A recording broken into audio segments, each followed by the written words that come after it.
Hey everyone, welcome to another $1,000 strap search. I've got my $1,000 in singles here and I'm about to show you what I found. But before I do, let's talk about this week's tip. Now, there is a huge market of world currency notes. Foreign notes is an untapped region of collecting where there are some incredible deals to be found. And forget about the deal portion of it, there's some incredible notes to be found. If you consider a note as a historical document, I would call that fairly accurate. It is a note of a specific time. Generally, you're going to see what time period based on when the note was produced, and it's going to have features, images, or writing of the time. So I think calling them historical documents is quite accurate. So when you talk about world notes, now you're talking world history. And you're also talking different cultures, different environments, maybe even different technologies just because of locations on the planet and what was available at the time. All in all, it is very difficult to find values on every single type of note that's out there. It's a huge, daunting process.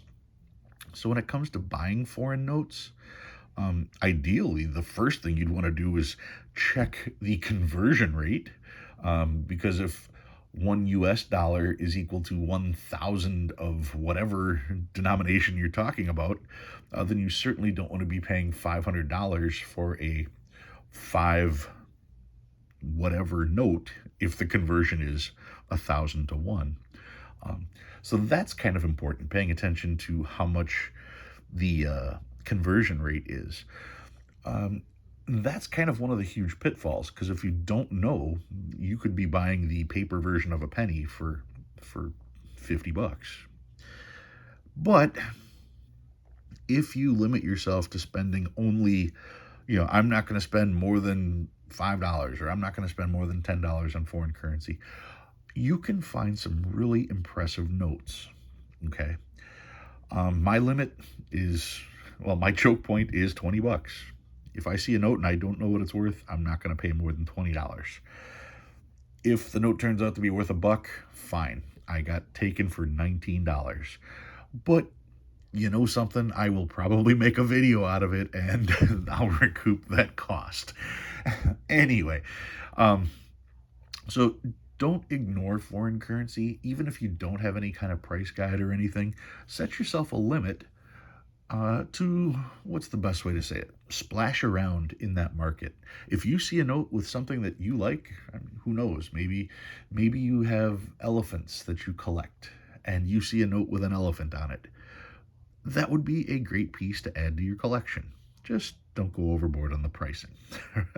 All right, there's my 1,000 singles. Let's take a look at what I found this week. Obviously, this does not have sunlight shining through it, yet you can still see the back of the note. Is this an offset print error? No, it is not. This is a stripper note, soaked in baby oil. Yes, stripper note this week. Yay. Transparent, translucent. Yeah, I think that's how you'd say it.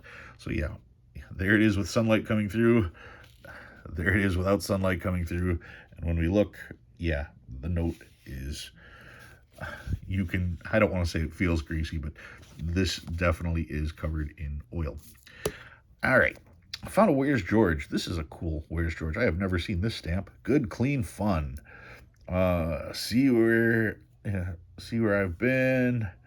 I can't trace where I go next. Where's George.com, so I will be logging that. That's pretty cool. Is there anything on the back? Yep, they stamped it on the back too. Oh, that looks like my stamp. Okay. Found a birthday note. This one's backwards, but once again, if this was my birthday, I'd be happy. It looks like it's 1970, February 28th. Yeah, I know it's not proper. It should be 02/28/1970. That would be proper. But once again, if I saw a note like this with my birthday on it, I'd buy it. In this order, I'd probably pay like $10. Found trinaries, zeros, threes, and fives on this note. What do we got here? This is cool. It's zeros, sixes, and nines, and it's a rotator. It's not a true rotator, but all the digits are legible if you turn it over. Still nines, sixes, and zeros, whichever way you look at it. Now, a true rotator, one that actually has value, the serial number will read the same. So this is 60606966.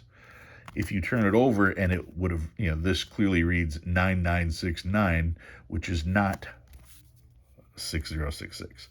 Okay, a true rotator, the number will read the same both directions. So if this was 6009, actually that would be a repeater too, 6009 6006. When you flipped it over, it would still read 6009 6006. That is a true rotator, and that is worth some serious money. All right, another trinary: ones, fours, and sixes, threes, sixes, and sevens, fours, sixes, and eights, sixes, eights, and nines, ones, sixes, and nines. And by the way, for a rotator, one does not count, because a one is clearly different when you turn it upside down. And eights are the same way. Eights have a small top and a big bottom, so those are not either. The only numbers you're going to use for a true rotator are zeros, sixes, and nines. There's twos, threes, and sevens on this one. Ones, fives, and sevens. Fours, sevens, and nines. And then quads. Quad ones with a fifth. And technically this is 1775, November 11th, Veterans Day. Another quad ones, quad twos, and a trinary, twos, zeros, and nines. Quad sixes again. You notice how many of these notes have the wedding transfers that I do not point out to you guys because they aren't worth anything. Quad sevens, and this was cool. 1, 2, 3, 4, 5 ones. So that was that was almost worth some money there. Found some stars. Always checking, make sure they're not filled. 2017 star, kind of rough. 2017 as well. Another 2017, and another 2013A, not a 2013B. This is a 2003A, and it's a B note, but that doesn't matter. This is just an older note, no longer a star. The rest of the older notes also from 2013 or 2003A. This one's actually a little bit crisp, probably the only keeper in that group. 2003, another 2003, another 2003. Whenever I see this signature, I always think of the 2001s because that's what's on that one. 2003, 1999, also rough shape, so probably going away. 1999, really rough shape on this 1995, not a web note, probably not going to be a keeper. 1995, it's crisp, so this one I'll keep. This is a 1985. 1977, pretty rough shape, but it's Virginia, so that's, I'll see if that's a book filler, you never know. And those of you who saw that I had a sleeve, check that out. 2003A, so the note's 20 years old. 5666 6660. It's a 6 sixes. Now, some people are going to tell you, ooh, 6 sixes, that's going to be $1 million. No, but 6 of a kind is, that is collectible. That's a hard note to find. I get excited when I find 5 in a row, as you saw with the 5 ones, but to come across 6 in a row, yeah, now you're getting somewhere. When you've got 8 in a row, a solid, you're talking $1,500 to $3,000, which to me says that if you find one that has 7 of a kind, that's probably going to be in the $150 to $300 range, which means 6 of a kind should be in the $15 to $30 range, right? I mean, that's how rarity works. If something is 10 times easier to find, it should be worth 10 times less. Anyway, that's what I found this week. What did I pull out?